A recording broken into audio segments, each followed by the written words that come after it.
The candidate for entered apprentice stands behind the door, waiting to be summoned. He's blindfolded, and there's a noose around his neck with a length of rope trailing behind. His chest is exposed at the left breast, and his left pant leg rolled up. The doorkeeper raps 3 times and announces that the candidate desires to enter and obtain the privileges of Freemasonry. With that, the candidate is escorted into the lodge by the inner guard. The guard holds the tip of a dagger against the candidate's bare chest and asks if he feels anything. Next, the candidate kneels before the head of the lodge, the worshipful master, and they engage in a ritual question and answer. He's led by the rope or cable tow to an altar with a Bible or other holy book. Standing with his heels together to form a square, the candidate now kneels. He places his right hand on the Bible and with his left presses the point of a compass against his chest. He swears to forever conceal and never reveal any of the secret arts, parts, or points of the hidden mysteries of Freemasonry. If he breaks that promise, he binds himself to having my throat cut across, my tongue torn out, my body buried in the sands of the sea at low tide. The assembled brothers rise and give the sign of the entered apprentice, right hand held palm down beneath the chin, with the elbows straight out. The master asks the candidate what he seeks. He replies, "The light." The master strikes his gavel and the hood is removed. Now the candidate is shown 3 sacred objects: the holy book, the square, and the compass. The master reminds him that he faces terrible retribution should he ever betray the organization's secrets. Next comes instruction in the secret hand sign or grip and the secret word, Boaz. The candidate receives his Masonic badge and the symbolic tools, a gavel and a ruler. The candidate leaves to change clothes and returns to receive the final charges. He is instructed that he must understand the importance of God, must be law-abiding, must abstain from political or religious discussion in the lodge, and must obey the master and other officers. He's again warned he must never reveal any secrets of the Brotherhood. Secrecy, if you haven't noticed, is a big deal.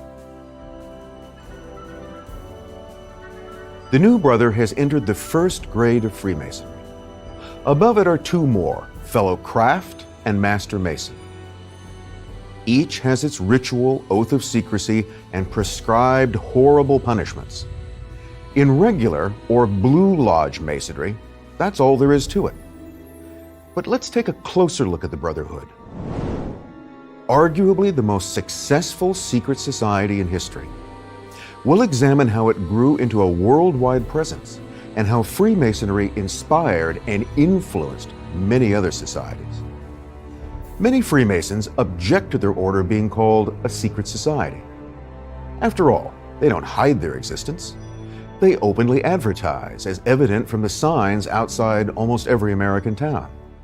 Instead, Masons prefer to be called a society with secrets. But our definition of secret societies, selective recruitment, promise of special knowledge or status, and oaths of loyalty and secrecy fits Freemasonry perfectly. Remember, it's what goes on inside the organization that's secret. The initiation's repeated demands of secrecy make that abundantly clear, and that raises the question of how I, a non-Mason, obtained those details. Very simple. I just looked. They've long been accessible to anybody who bothered. The illusion of secrecy is more important than the reality.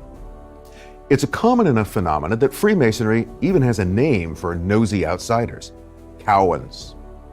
Cowen once met a man who practiced the trade without proper accreditation, but it came to signify someone who sought to learn the secrets of Freemasonry without being admitted to the fraternity. You might have gone through the initiation described or one similar. There are many variations. That's because there's never been just one Freemasonry. No one owns the rights to the name. There are many variations, and they don't play by the same rules. Most Masonic lodges don't admit women, but some do. The usual age for admission is 21, but it can be 25 or 18. Here's another example. American Masonic lodges are mostly split between two grand lodges or jurisdictions: the Ancient Free and Accepted Masons, AF and AM, and the Free and Accepted Masons, F and AM. One controls the Grand Lodges in 24 states, the latter in 25 states. There are two exceptions: South Carolina, which is under its own Ancient Free Masons, AFM, and the District of Columbia, which has the Free and Accepted Masons, FAAM. They mutually recognize each other as regular, but differ in details. Yet all trace their origin to the Grand Lodge of England. So how do you get 4 jurisdictions out of one Grand Lodge? Hang on, we'll come back to that. But you can see why I call Freemasonry a house of many rooms. Another important point is that the origins of Freemasonry are lost in time. That gives free rein to speculation. While a lodge may consider itself regular and another irregular, that's just a matter of opinion. Ask the average Mason what the lodge is about, and the common answer will be fellowship. Formally, Freemasonry is a system of morality veiled in allegory and illustrated by symbols. Consider again the initiation I described a few moments ago. The candidate entered the lodge through the western door and proceeded towards the worshipful master at the eastern end. That represents the Masonic myth that wisdom, the light, comes from the east, and those in search of it symbolically travel from west to east. The candidate was blindfolded to symbolize his ignorance before the light was received. His breast was exposed to prove he wasn't a woman. His left pant leg was rolled up as evidence that he was able-bodied. Of course, a single exposed limb proves little. It's the symbolism that counts. Similarly, the gavel, square, and apron the new Mason receives are based on actual stonemason gear. But none of them will be used to do real work. With rare exception, no one in the lodge is actually a Mason. They're all just pretending to be. Why? Then there are those terms free and accepted. Free originally meant a man who wasn't a slave or a bondservant, and so who was able to travel from one place to another. Later, it acquired the additional meaning of someone unencumbered by any obligations that might conflict with Masonic ones. An operative Mason is someone who actually knows and works in the trade, a real Mason. Accepted, also called speculative Masons, are men admitted to lodges without any intention of actually laying bricks or stones. They're symbolic Masons. The widely accepted belief is that for some inexplicable reason, stonemason guilds began accepting non-working members. Over time, the accepted brethren, mostly wealthy aristocrats or tradesmen, became dominant and the real Masons dropped out. The problem with this scenario is that no one can really say how, when, or why it happened. Why would rich guys want to pretend to be common workmen? And why would guilds admit a bunch of dilettantes? Freemasonry also has been called a course of moral instruction aimed at building character and making better men out of good men, i.e., a course in self-improvement.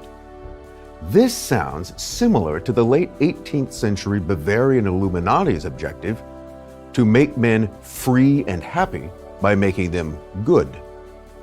It's even reminiscent of the mystical notion that man is God in the making. According to the American esoteric scholar and 33rd degree Mason, Manly P. Hall, Freemasonry is a fraternity within a fraternity, an outer organization concealing an inner brotherhood of the elect. That certainly sounds a little Illuminati-ish. Hall adds that the visible society is a splendid camaraderie of free and accepted men, enjoined to devote themselves to ethical, educational, fraternal, patriotic, and humanitarian concerns. The invisible society is a secret and most august fraternity whose members are dedicated to the service of a mysterious Arcanum Arcanorum, the secret of secrets. Was that the same secret of secrets that alchemists sought? Yet another Masonic scholar, the 19th century American Albert Pike, pronounced Masonry a search for the light that led back to the occult mysteries of the ancient Jewish tradition of Kabbalah. In turn, the Kabbalah connected Freemasonry to Hermeticism, alchemy, and the anti-papal thinkers of the Middle Ages. Did he include among those anti-papal thinkers the notorious Knights Templar and the heretical Cathars? Pike argued that all divine intelligences, gods, angels, and the like, were divided into two principles of good and evil, light and darkness. To Pike, Freemasonry was the successor or revival of the ancient mystery cults. But he viewed regular Blue Lodge Freemasonry as merely the entrance to the temple. Pike's esoteric ideas weren't intended for ordinary Masons. Most brethren are probably unaware of them. Indeed, nothing in his book, Morals and Dogma, was sacramental or obligatory. It was merely Pike's learned opinion. Still, as commander of the Supreme Council of the Masonic Scottish Rite, Pike wasn't without influence. The mention of the Scottish Rite raises the sticky matter of Masonic higher degrees. No Mason is required to go any further than Freemasonry's 3 craft or blue degrees: entered apprentice, fellow craft, and master. Higher degrees are bestowed by so-called rites. They're mostly regarded as purely honorary or ornamental. If you imagine the craft degrees as Cub Scout, Boy Scout, and Eagle Scout, then the higher degrees are like merit badges an Eagle Scout earns to distinguish himself. Other terms for the rites and their higher degrees are speculative or esoteric Masonry. This is where the mystical and occult doctrines Pike mentions really come into play. Over time, there have been about 20 Masonic rites. The best known are the Scottish Rite and the York Rite. Others include the Egyptian rites of Memphis and Mizraim. There are or were French, Mexican, and Swedenborgian rites. Among the things they have in common is that they're open only to master, that is, third-degree Masons. But the rites aren't under any authority or any Grand Lodge. Thus, the higher rites can pretty much do and believe whatever they want. The number of additional degrees offered by the rites varies widely. The Scottish Rite, for example, goes up to 33 degrees. Oddly, the Scottish Rite has no documentable link to Scotland. Its origins actually trace back to France. It also had close, if hard to pin down, connections to the so-called Rite of Strict Observance, and from that to the Rosicrucians. The York Rite is really a combination of 3 separate Masonic bodies: Royal Archmasonry, Cryptic Masons, and the Commandery of the Knights Templar. The Memphis and Mizraim Rite outdid all others by awarding a whopping 99 degrees. These included intriguing names such as Knight of the Rose Cross, Knight Hermetic Philosopher, Patriarch of Isis, and Pontiff of the Mystic City. The question, of course, is, was this mumbo-jumbo taken seriously, or was it just for show? The answer, certainly, is that it all depended on the initiate. The history of modern Freemasonry begins in 1717 in London. It started with the creation of the Grand Lodge of England. This grew out of 4 existing lodges and steadily expanded in England and abroad. By 1800, more than 300 affiliated lodges existed in England alone. Separate Grand Lodges appeared in Ireland and Scotland. A franchise was born. But in the 1730s, the Grand Lodge was hit with schism. A dispute broke out between factions dubbed the Ancients and the Moderns.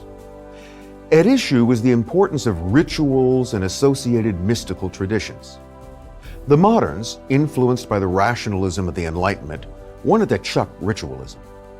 The ancient purists were determined to preserve it. The underlying question was whether Freemasonry was to be a social, i.e. political and philosophical order, or a mystical religious one. The same schism hit American colonial lodges. That explains their division into free and accepted, i.e. modern, and ancient free and accepted, or ancient camps. The ancient and modern rift finally healed in 1813. The moderns yielded on the rituals, and the ancients became more tolerant of politics. Even earlier, in 1799, they were forced to work together to avoid being banned under the British Parliament's new Unlawful Societies Act. Fearing that secret societies were being used to spread French revolutionary ideas and shelter spies, the British government proposed to quash all societies requiring a secret oath. Groups like the pro-revolutionary London Corresponding Society and the United Irishmen were banned. But the Freemasons received an exemption so long as they maintained records of their members. That says a lot about the prestige and influence they'd attained, though it isn't surprising considering that members of the royal family were initiates. Indeed, Freemasonry had become the secret society of choice for the aristocracy and rising middle class. The costs of lodge membership, including the elaborate regalia, kept out the riffraff. If Freemasonry went public in 1717, it certainly didn't start then. Speculative Freemasonry had been slowly evolving for at least 300 years. The 18th century Grand Lodges grew out of older ones, supposedly meeting from time immemorial. For instance, in Scotland, there was the kill-winning Mother Lodge. It claimed to have been around since the 12th century. In York, the independent Grand Lodge of All England traced its origins to 926 and a legendary convention of stonemasons summoned by Anglo-Saxon King Athelstan. The 18th century lodges based their rituals and rules on a collection of documents called the Old Charges, most of which dated to the 15th century. The oldest, the so-called Regius or Hallowell manuscript, may go back to 1390. It mentions the Athelstan legend, but also invokes the Greco-Egyptian mathematician Euclid, who lived around 300 BC. Euclid, the story goes, counterfeited geometry and thereby invented Freemasonry. Of course, how or why Euclid did that, or what counterfeit geometry was, is left a mystery.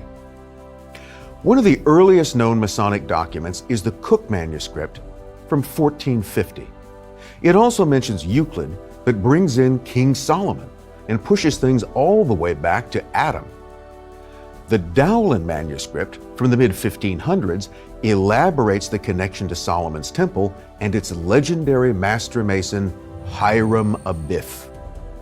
Abiff's death at the hands of 3 unworthy apprentices became a centerpiece in Masonic mythology. Clearly, no one had any real idea when and how Freemasonry began.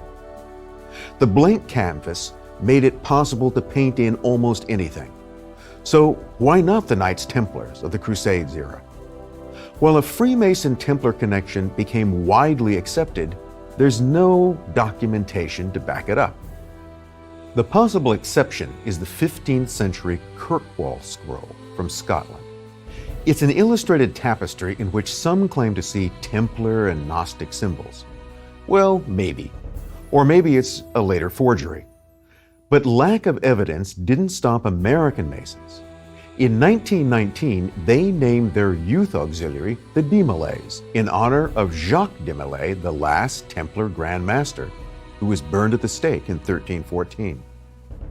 The historian John Robinson argues for a genuine link between Templars and Freemasons in his 1989 book, Born in Blood. Robinson focuses on the 1381 Peasants' Revolt in England. Robinson believes a shadowy Great Society behind the revolt was a conspiracy hatched by clandestine Templars aimed at revenge against church and crown. Robinson's evidence is intriguing, but ultimately thin. he does raise some interesting points. For instance, while we picture medieval Mason guilds as a kind of trade union, they were really no such thing. Really, they were employer associations run by master masons who treated their lesser brethren as common laborers and indentured servants. Thus, Robinson speculates the crypto-Templars didn't take over genuine guilds, but formed their own pseudo-Masonic guilds as a cover. That, he argues, explains their obsession with secrecy, something not typical among ordinary Masons. Interestingly, the Knights Templar had their own internal sect of Brother Masons, i.e., an internal Masonic guild. Since most of the Templar organizations survived the suppression unscathed, presumably the Brother Masons did as well. There are other examples of political conspiracy disguised as labor association. One is the revolutionary Carbonari, or charcoal burners, of early 19th century Italy and France. There were charcoal burner brotherhoods, but the Carbonari, many of them Freemasons, co-opted the name and terminology as a cover for their revolutionary conspiracies. Among other things, it gave you a plausible reason to be meeting in the woods at night. Still, the Freemason-Templar connection remains mostly conjecture. British Freemasonry would go on to become the secret society of the establishment. In England, 300 lodges grew to 1,000 by the 1860s, 2,000 by the 1880s, and 3,000 by the start of the 20th century. Hundreds more sprouted throughout the empire. The poet laureate of British imperialism, Rudyard Kipling, a Mason, popularized the brotherhood in his writing. Look at his The Man Who Would Be King. Yet the estimated 250,000 British Freemasons in 1900 were a small fraction of a population of almost 40 million and downright insignificant in a larger imperial population of 400 million. Of course, membership was heavily concentrated at the upper end of society, men who already enjoyed some wealth and power. For some, however, Freemasonry wasn't exclusive or serious enough. One such man was arch-imperialist Cecil Rhodes, the guiding hand behind the creation of British South Africa, the De Beers Diamond Cartel, and the Boer War. Rhodes joined a Masonic lodge in the 1870s because, he said, he saw the wealth and power they possess and the influence they hold. But Rhodes became disillusioned with what he referred to as the lodge's most ridiculous and absurd rites, and thought the order was without an object and without an end. Rhodes' grand idea was to bring the whole uncivilized world under British rule, recover the United States, and make the Anglo-Saxon race one empire. So, along with plotting the British conquest of South Africa's gold and diamonds, Rhodes formed his own secret organization dubbed the Society of the Elect.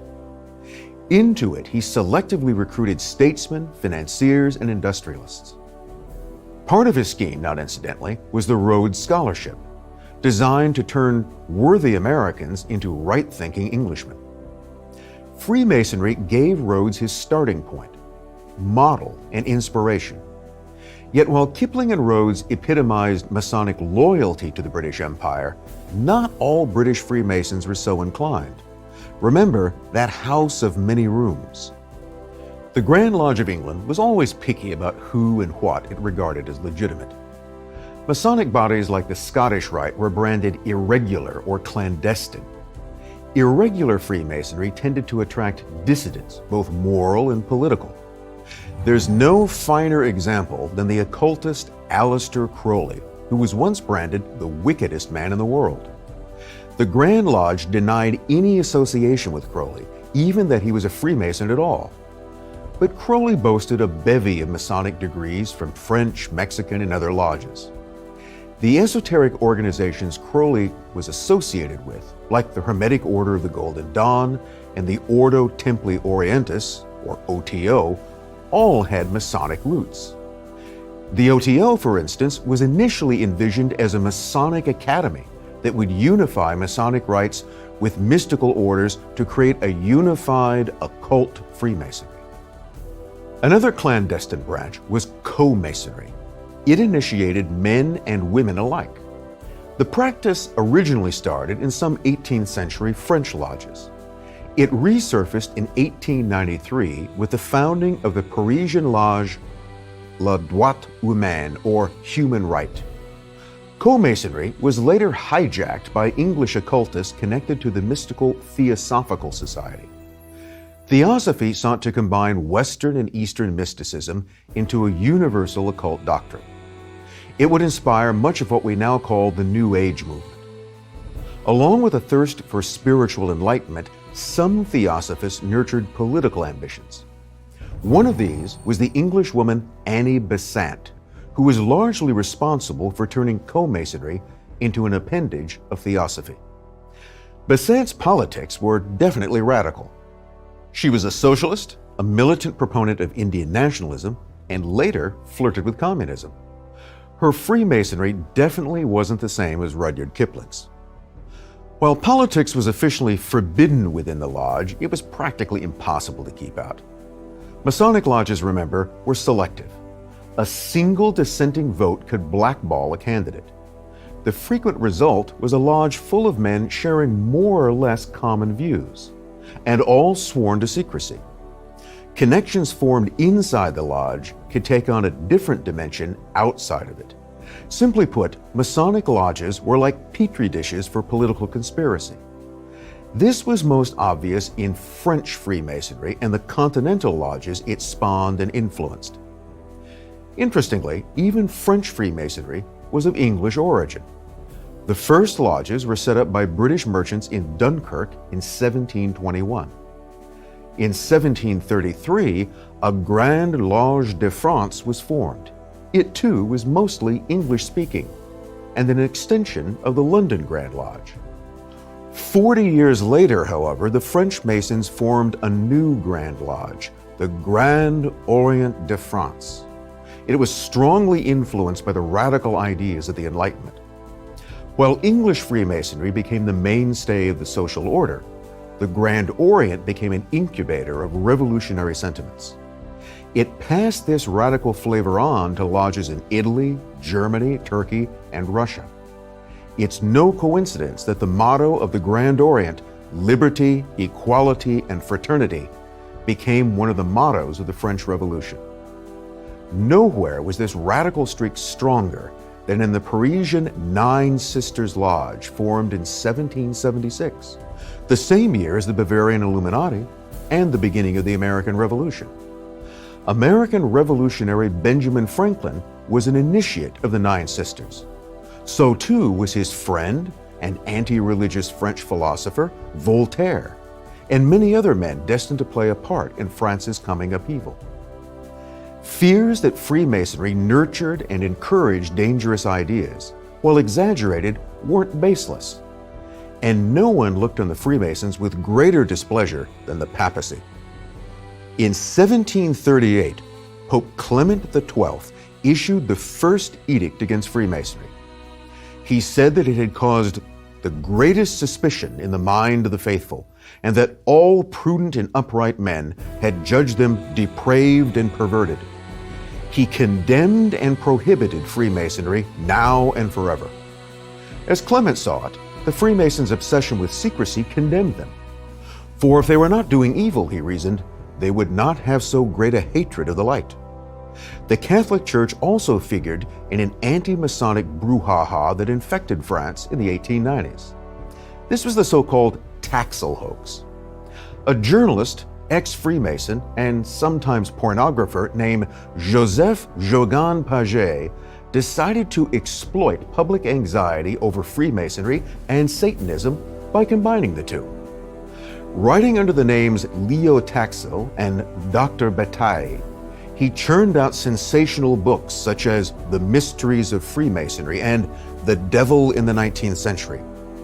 His potboiler story was that Freemasonry was run by a satanic cult, the Palladians, based in, who'd have guessed it, Charleston, South Carolina. And the head devil worshiper was no less than American Freemason Albert Pike. Jogan Paget even conjured a Masonic high priestess, Diana Vaughan, who spun lurid tales of black masses and child sacrifice. For good measure, she was supposed to be the descendant of the 17th century British alchemist and Rosicrucian, Thomas Vaughan. In 1897, Jogan Paget further shocked everyone, especially the Vatican, when he revealed that the whole thing was a hoax and Diana Vaughan a figment of his imagination. Nevertheless, that didn't and hasn't stopped some from insisting the story was true. The most important thing to take away is that Freemasonry isn't one thing, but many, and it always has been. What was true in your granddad's lodge isn't necessarily true for others. Much of this vagueness and variety stems from the fact that Freemasons' origins are lost in time. So what wasn't known was invented. As ever, people see what they want to see and believe